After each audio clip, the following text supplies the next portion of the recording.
समझाया है। हम लौटेंगे अमित आपके पास, लेकिन इस बीच एक बड़ी खबर लखनऊ से आ रही है, जहां पर लव जिहाद का आरोप है, शारीरिक संबंध वीडियो बनाने का आरोप है और धर्म छिपाकर शादी करने का आरोप है। विवेक, बिल्कुल, खबर यह है कि आरोपी ने धर्मांतरण का दबाव बनाया।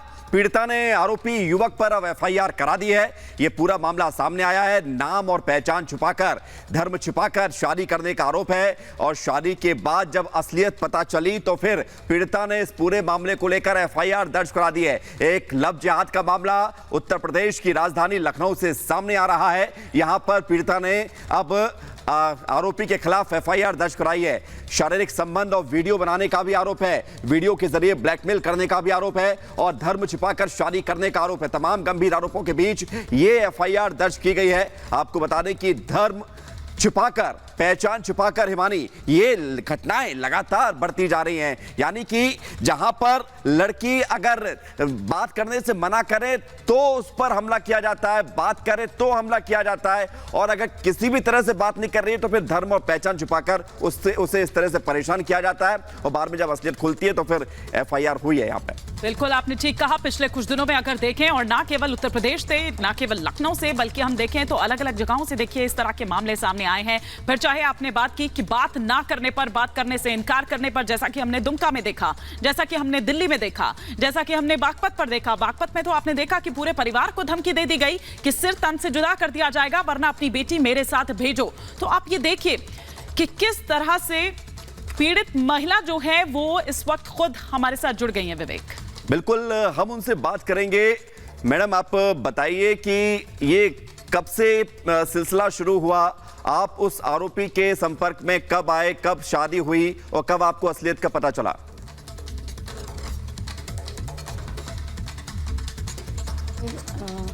फरवरी की बात है, इसी साल 2022, और मैंने एक जिम ज्वाइन किया था, गोफिट जिम, विनीत खंड जयपुरिया के पास। वहाँ पे जो उसके जिम संचालक थे, जिन्होंने अपना नाम अथर्व सिंह बताया था, उन्होंने मुझे योगा इंस्ट्रक्टर का जिम जॉब का ऑफ़र किया कि आप हमारे यहाँ योगा इंस्ट्रक्टर की जॉब कर लीजिए, because I am already a yoga instructor. तो आई कम्प्लीटली एग्रीड। मैं उनके झांसे में आ गई एक तरीके से, और मैंने वहाँ पे उनको ज्वाइन कर लिया। उसके कुछ दिन बाद ही उन्होंने मुझे शादी का प्रस्ताव मेरे आगे रखा और वो मुझे अपनी माँ से मिलाने ले गए। तो उनकी माँ ने भी अपने आप को ठाकुर जाति का बताया, साथ ही साथ उन्होंने अपने बेटे के पूर्व विवाहित होने और उसके एक बच्चे होने के बारे में भी मुझसे छुपाया, और वो इस शादी के लिए राज़ी हो गई। तो मुझे भी इससे कोई आपत्ति नहीं थी। उसके बाद कुछ ही दिन में जो है जिम में मेरे साथ ज़बरदस्ती से उन्होंने मेरे साथ मेरे पर फिज़िकली मेरे साथ असॉल्ट किया 2-3 बार जिम में। और उसके बाद फिर उन्होंने उसकी वीडियो बनाई थी, लेकिन तब तक मुझे उसके बारे में पता नहीं था। बिल्कुल, लेकिन क्या आपको कभी भी इस तरह की भनक नहीं लगी? कभी भी इस बात का शक नहीं हुआ, या आसपास के लोग, अगर आपने कभी उनसे बात की हो या उनके सर्कल में कोई हो, कभी आपको इस बात की जानकारी नहीं लगी? नहीं, क्योंकि वो मुझे कभी किसी अपने जानने वाले से मिलवाते भी थे तो योगा टीचर करके मिलवाते थे, और ज़्यादा कभी किसी से मिलवाया नहीं। बहुत रिजर्व दिखाते थे अपने आप को, गले में रुद्राक्ष की माला पहनते थे। लेकिन आप घर भी गई थी, आपने कहा कि आप उनकी माँ से भी मिली थी, तब भी आपको शक नहीं हुआ? हाँ हाँ, नहीं, उनके घर पे गए थे, सिर्फ लिविंग एरिया में बैठे थे, और उनके घर में ऐसा कुछ भी नहीं था जिससे कि ये पता चले कि मुस्लिम है। 5-10 मिनट की मुलाकात में इतना जानना इतना आसान नहीं होता है कि आप क्या धर्म है क्या नहीं है। आजकल का जो माहौल है जी, तो आपको पता कैसे चला कि उसकी असली पहचान क्या है, असली धर्म क्या है, और शादी का प्रस्ताव रखा गया था फिर, या फिर शादी हो गई थी? नहीं, शादी का प्रस्ताव रखा गया था। उसके बाद जो है फिर जब ये जिम में जो फिजिकल जो मेरे साथ मतलब फोर्सफुली जो संबंध बनाए गए, उसके बाद मैंने उनको शादी के लिए फोर्स किया। तो ये मुझे सहारा स्टेट ले गए, जानकीपुरम, वहाँ पे हिंदू रीति रिवाज से उन्होंने मुझसे शादी करी। फिर जब ये मुझे वापस ला रहे थे तो मैंने इनसे कहा कि आप मुझे घर ले चलिए, तो इन्होंने बोला कि सबसे जो है सलाह करके सबकी जो है परमिशन नहीं है, जब परमिशन मिल जाएगी तो मैं तुमको घर ले जाऊंगा।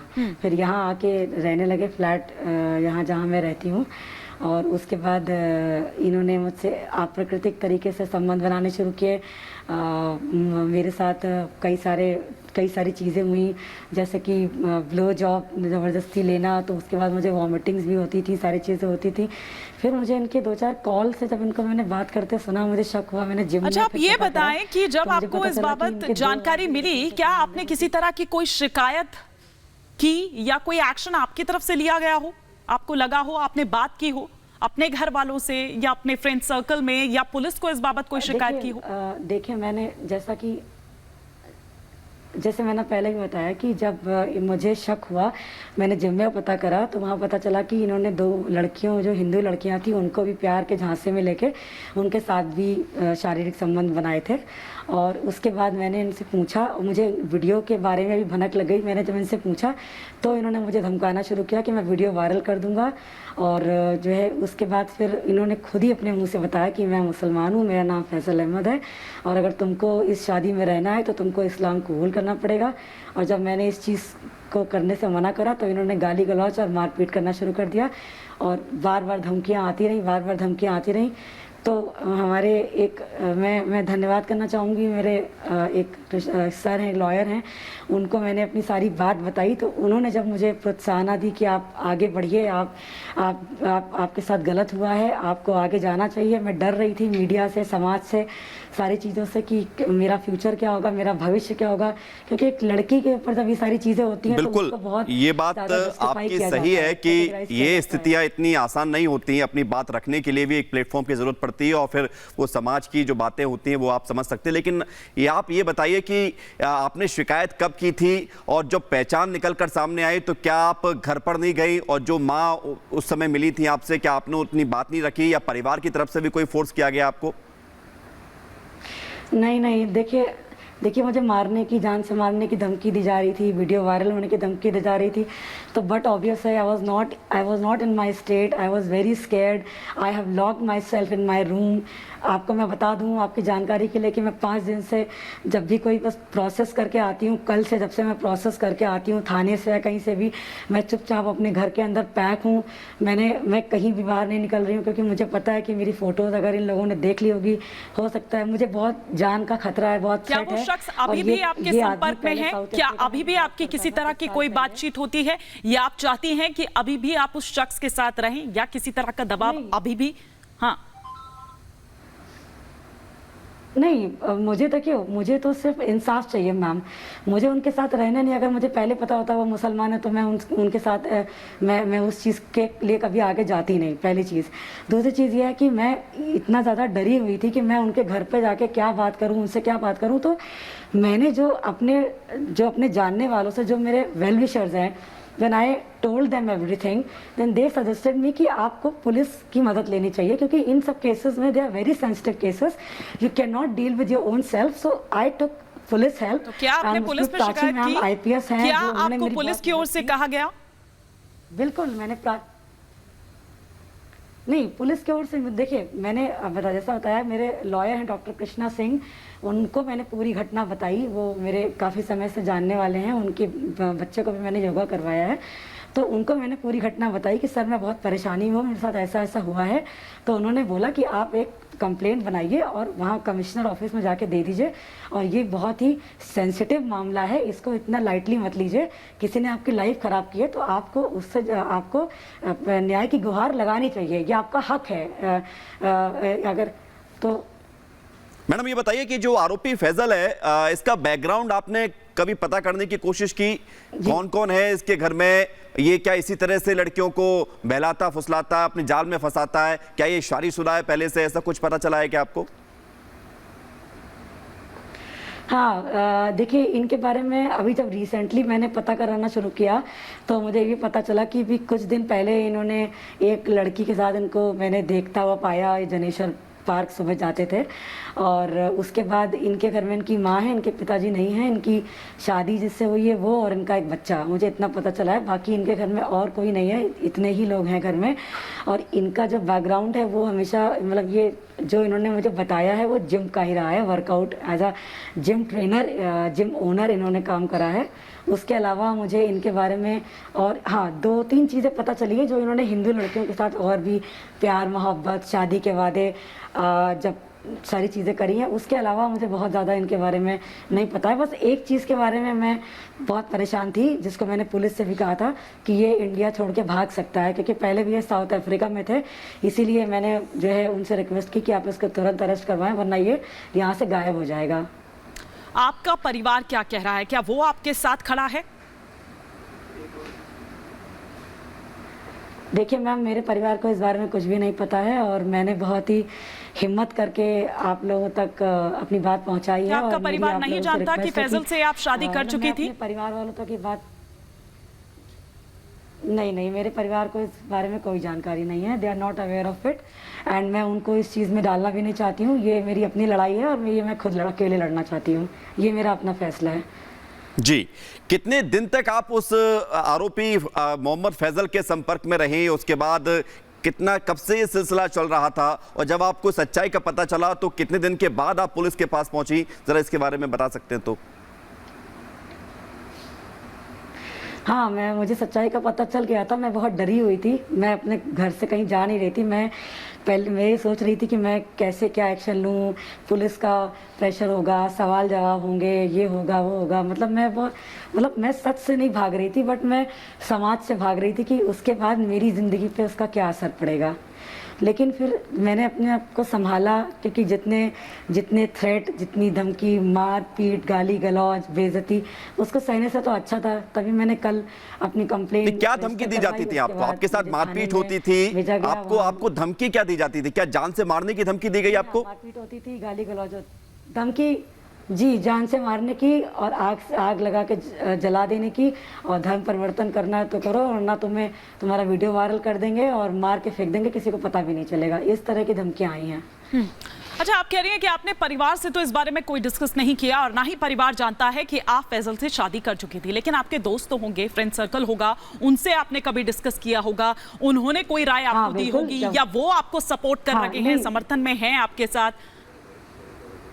क्योंकि ऐसे में तो सिक्योरिटी इशू भी है ना आपके साथ। जब आपको लगातार धमकी मिल रही है, लगातार अगर आपको धमकी मिल रही है तो ऐसे में सिक्योरिटी इशू भी तो है ना, कभी भी कुछ भी हो सकता है। जी हाँ, मुझे बहुत सिक्योरिटी इशू है। मुझे पता नहीं है मुझे कब इस फ्लैट के अंदर आके कोई भी मार के चला जाएगा। और मेरे दोस्त जो शादी में मौजूद थे उन लोगों को इसके बारे में पता है और उन्होंने भी बोला है कि इस चीज़ पे आप एक्शन लीजिए। लेकिन जिस तरह से ये पूरा है और उन्होंने बोला है कि आप इस पे एक्शन लीजिए। अच्छी बात है, दोस्त आपके साथ में है, लेकिन अब आप क्या परिवार का साथ भी चाहती हैं? क्योंकि मामला बड़ा हो गया, आपकी जिंदगी से जुड़ा हुआ मामला है, जिस तरह से आपको फंसाया गया। और आगे आप क्या चाहती हैं? अब क्या होना चाहिए? पुलिस में तो आपने एफआईआर करा दी है, पुलिस क्या कह रही है आपसे? मैं बस, पुलिस ने अपना काम कर दिया है। उन्होंने मेरा सारा बात को सुना। उन्होंने प्राची मैम जो IPS हैं, उन्होंने तुरंत उस शख्स की गिरफ्तारी कराई और मैं उन लोगों का धन्यवाद करना चाहती हूँ। बस यही चाहती हूँ कि मुझे इसमें जस्टिस मिले। जो मेरे साथ गलत हुआ है, जिस तरह की गंदी हरकत को अंजाम दिया गया है, वो किसी और के साथ ना हो। That's why I am standing firm. और मैं खड़ी हूँ और मैं आगे भी खड़ी रहूँगी। मुझे किसी का कोई डर नहीं है। मैं सोशल मीडिया के माध्यम से ये सबको यही बोलना चाहती हूँ कि जिसके साथ भी जो भी इस तरह के विक्टिम है वो प्लीज़ आगे आएँ और अपनी बात को रखें। मैं अपनी बात को ऐसे ही आगे रखूँगी। मुझे परिवार को इसमें इन्वॉल्व नहीं करना है। ये बड़ा मैटर है और ये बहुत बड़ी लड़ाई है और मैं इसके लिए तैयार हूँ। आप कह रहे हैं कि जिनके साथ भी इस तरह से होता है वो आगे आए। आप तो जानती भी होंगी कि देखिए इस तरह के जो मामले हैं अभी हाल ही में बहुत ज्यादा बढ़े हैं, या फिर यूं कहिए कि वो जो तमाम विक्टिम्स हैं वो आगे आकर अपनी आवाज उठाने लगे हैं कि किस तरह से भोली भाली जो लड़कियां हैं, या फिर आपको ये लग रहा है कि पिछले दिनों एक के बाद एक जिस तरह से ये घटनाएं हुई हैं ये दरअसल जानकर टारगेट किया जा रहा है? हाँ बिल्कुल, देखिए मैं किसी भी I don't want to talk about some political views and I just want to say कि जो भी लोग ये सोचते हैं कि वो किसी के साथ ऐसा करके बच जाएंगे, वो ये बहुत गलत सोचते हैं। और मैं उनसे भी यही बोलना चाहती हूँ कि मैं उन्हीं लोगों के लिए यहाँ पे आके खड़ी हुई हूँ जो लोग ये सोचते हैं कि लड़कियाँ अपनी इज्जत को बचाने के लिए चुपचाप बैठेंगी। तो मैं चुपचाप नहीं बैठूंगी, मेरे साथ जो हुआ है मैं उसे भी सामने लेके आऊँगी। और अगर जिसके साथ ऐसा हो रहा है या जिनके बारे में मुझे नहीं पता है, जो भी चीज़ें हैं वो सारी चीज़ें आप लोगों के माध्यम से मैं सामने रखती रहूँगी समय समय पे। मुझे किसी का भी डर नहीं है, बिल्कुल भी डर नहीं है। बल्कि जो लोग ऐसा करते हैं, जो इस्लाम को तार तार करते हैं, जो इस्लाम को बदनाम कर रहे हैं, जो इस्लाम में जो बातें लिखी गई हैं, कुरान शरीफ जो कहता है उसके ऑपोजिट जाके लोगों के साथ गलत कर रहे हैं, लड़कियों के साथ खिलवाड़ कर रहे हैं, शादी को मजाक बना के रख दिया है। शादी करने के 6 महीने बाद लड़कियां चेंज कर देते हैं। फैजल ने भी ये किया, फैजल हर 5 महीने पे उसकी एक नई गर्लफ्रेंड होती है। उनके घर में भी आई एम श्योर, मतलब मुझे ऐसा लगता है कि सबको पता है और ये सब के सब मिले हुए हैं। ये पूरी कौम ही ऐसी है कि सबके सब मिले हुए हैं। लेकिन आप जो है आप एजुकेटेड हैं, आपने पढ़ाई लिखाई भी की है, आपने इस तरह से आप जाल में फंस गई। क्योंकि हम ये महसूस करते हैं कि शहरों में रहने वाले जो लोग हैं वो कम से कम और ज़्यादा अवेयर होते हैं। तो आपको लगता है कि चूक आपसे हो गई, आप पहचान नहीं पाए, आपने कोई आइडेंटिटी चेक नहीं की है, कभी हिस्ट्री नहीं जानी आरोपी की और उसके चलते आज ये सब हो गया? देखिए सर, अब जो होना था वो तो हो गया है। मेरा बस इतना कहना चाहती हूँ कि मैंने जो मिस्टेक करी है, मतलब क्योंकि अगर कोई इंसान एक बार में दो आईडीज़ रखता है, आधार कार्ड रखता है, उनकी मदर की भी दो नाम चलते हैं, तो आप ये समझिए कोई इंसान आपके सामने माला डाल के और कुर्ता पहन के टीका लगा के आपको ये बताए कि नहीं मैं तो ये हूँ, मैं तो वो हूँ, तो ये किसी के चेहरे पे आप नहीं बता सकते हैं कि सामने वाला क्या है। ये कई बार जब आप किसी के प्यार में पड़ जाते हैं, आप किसी पर ट्रस्ट करते हैं, तो ये सब जानना थोड़ा मुश्किल होता है। लेकिन ये अच्छी बात है कि मुझे जल्दी पता चल गया और मैंने इस पर जल्दी एक्शन लिया, ताकि मेरी और भी चीज़ें खराब हो सकती थी, मैं अपनी जान से जा सकती थी, मेरे साथ कुछ भी हो सकता था। मैंने अपने आप को उससे बचा लिया। ठीक है, बहुत शुक्रिया आपका हमारे साथ जुड़ने के लिए, और हम ये उम्मीद करेंगे कि आपको न्याय मिले और जल्द इस पूरे मामले में पुलिस भी अपनी तरफ से कार्रवाई कंप्लीट करे।